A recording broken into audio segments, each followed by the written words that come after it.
কোনো রকম বেগুন পোড়ানো ঝামেলা ছাড়াই একেবারে ইউনিক একটা বেগুনের ভর্তার রেসিপি আজকে শেয়ার করব। চলুন তাহলে। আর এই ভর্তাটা গরম গরম ভাতের সাথে খেতে কিন্তু অসম্ভব মজার হয়, আর বানানো কিন্তু খুব ইজি। অল্প সময় কিন্তু এই বেগুন ভর্তাটা করা হয়, আর গরম গরম ভাতের সাথে মনে হয় যে অমৃত, তৃপ্তি করে অনেকগুলো ভাত খেয়ে নেওয়া যাবে। চলুন তাহলে দেখি। বেগুনের ভর্তা বানানোর জন্য প্রথমে আমাদের লাগবে হচ্ছে বেগুন, আর আমি এরকম লম্বা লম্বা কালো বেগুনগুলো নিয়েছি, আর এগুলো কিন্তু আমাদের গাছ থেকে পেড়ে নিয়েছি। আর এরকম কালো বেগুনের ভর্তাগুলো খেতে কিন্তু ভীষণ মজার হয়। আপনারা চাইলে যে কোনো বেগুন দিয়ে কিন্তু এই ভর্তাটা করা যাবে। আমি এখানে এরকমভাবে চিকন চিকন করে কেটে নিচ্ছি। আপনারা চাইলে মোটা বেগুনগুলো নিতে পারেন। আমি এখানে এরকম চিকন বেগুনগুলো নিয়েছি, আর এরকম বেগুনগুলো নেওয়ার পর এরকম স্লাইস স্লাইস করে আমি কিন্তু সবগুলা বেগুন কেটে নিব।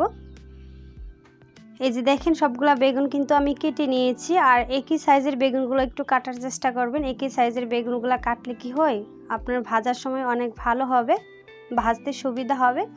তারপর আমি ভালোভাবে বেগুনগুলোকে ধুয়ে তারপরে এখানে আমি নিয়ে নিয়েছি একটা ফ্রাই প্যান। এখানে দিয়ে দিচ্ছি হচ্ছে তেলটাকে একটু ভালোভাবে গরম করে নিতে হবে প্রথমে। এই যে দেখেন, তেলটা কিন্তু ভালোভাবে গরম করে নিয়েছি।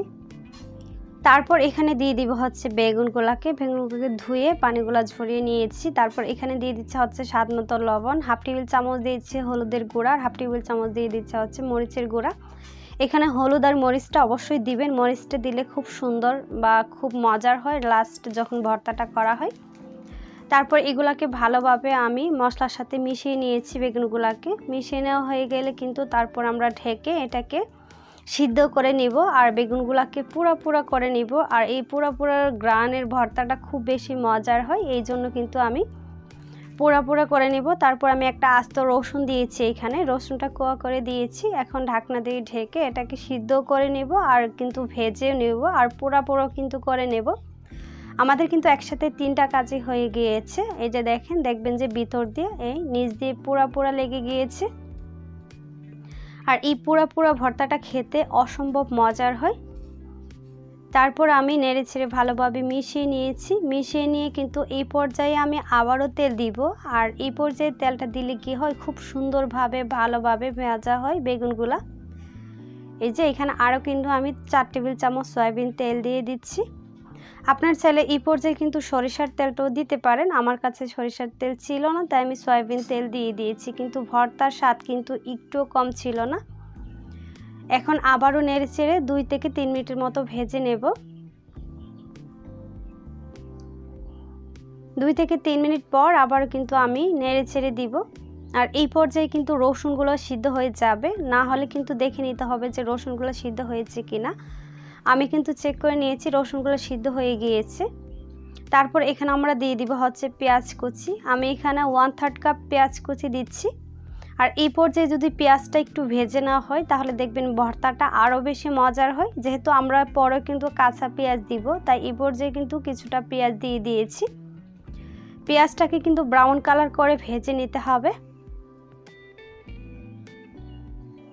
পেঁয়াজটা দেওয়ার পর কিন্তু 2 মিনিটের মতো ভেজে নিয়েছিলাম। এই যে দেখেন, 2 মিনিট পর আমি আবারও কিন্তু নেড়ে ছেড়ে দিচ্ছি। আর এই পর্যায়ে কিন্তু পেঁয়াজটা খুব সুন্দরভাবে ব্রাউন কালার হয়ে গিয়েছে। দেখেন, এই পর্যায়ে কিন্তু পেঁয়াজটা খুব সুন্দরভাবে ভালোভাবে ভাজা হয়ে গিয়েছে। এখন কিন্তু আমরা বেগুনটাকে উঠিয়ে তারপর ঠান্ডা করে দেন আমরা ভর্তা করব। উঠিয়ে সাইডে রেখে দিব। এই যে কিছুক্ষণ রাখার পর কিন্তু বেগুনগুলো ঠান্ডা হয়ে গিয়েছে। আর আমি কিন্তু হাতে একটা গ্লাভস পরে নিয়েছি, যেহেতু আমার মরিচে অনেক বেশি হাত জ্বলে এই জন্যে। আর আমি এখানে লাল মরিচ প্রায় 5-6টার মতো এখানে ভেজে নিয়েছিলাম। এখন লাল মরিচগুলোকে ভালোভাবে ভেঙে নিতে হবে। আর এই মরিচগুলো না বেশি একটা ঝাল হয় না, যেহেতু মরিচ ঝাল হয় না তাই আমি এখানে কিন্তু 2টা বোম্বাই মরিচ দিয়েছি, যেহেতু ভর্তা ঝাল না খেতে ভালো লাগে না। আর আমার কিন্তু ঝাল খেতে অনেক বেশি পছন্দ। আপনারা কিন্তু অবশ্যই জানেন যে আমি কত বেশি ঝালখোর, তাই এখানে কিন্তু 2টা আস্ত বোম্বাই মরিচ দিয়েছি। আর এই বোম্বাই মরিচ কিন্তু আমাদের গাছের অনেক বেশি ঝাল।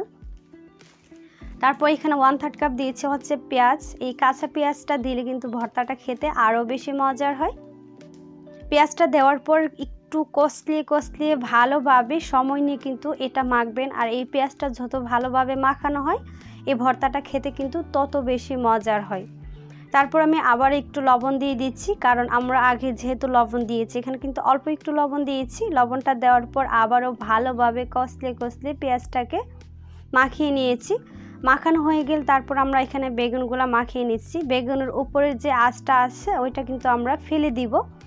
আর ওই বেগুনের আঁশটা ফেলে দেওয়ার পর যে ভর্তাটা করা হয় ওইটা খেতে কিন্তু অসম্ভব মজার হয়। আপনারা অবশ্যই চেষ্টা করবেন বেগুনের আঁশগুলো ফেলেই ভর্তাটা করার। এই যে আমি বেগুনের আঁশগুলো সবগুলো ফেলে দিচ্ছি। ফেলে দিয়ে কিন্তু আমি একদম ভালোভাবে হাত দিয়ে ভর্তাটাকে মাখিয়ে নিব।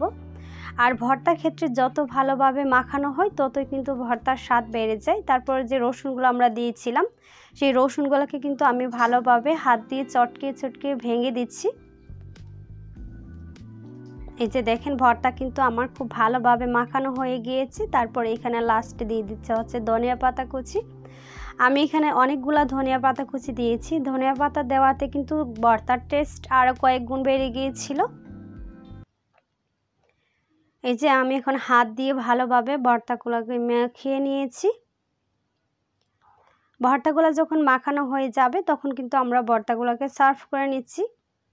আর এই ভর্তাটা দিয়ে গরম গরম ভাত আপনারা অনায়াসে এক প্লেট খেয়ে নিতে পারবেন। দেখেন ভর্তার কালার কতটা সুন্দর হয়েছে।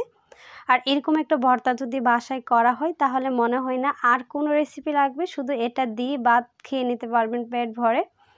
আর এরকম নিত্য নতুন রেসিপি যদি পেতে চান আমার চ্যানেলটাকে অবশ্যই সাবস্ক্রাইব করে রাখবেন। আর ভিডিও ভালো লাগলে ফ্রেন্ডস অ্যান্ড ফ্যামিলির সাথে কিন্তু এই ভিডিওগুলো শেয়ার করতে পারবেন। সবাই ভালো থাকবেন, সুস্থ থাকবেন। নেক্সট ভিডিও পাওয়ার জন্য অপেক্ষা করবেন। আল্লাহ হাফেজ।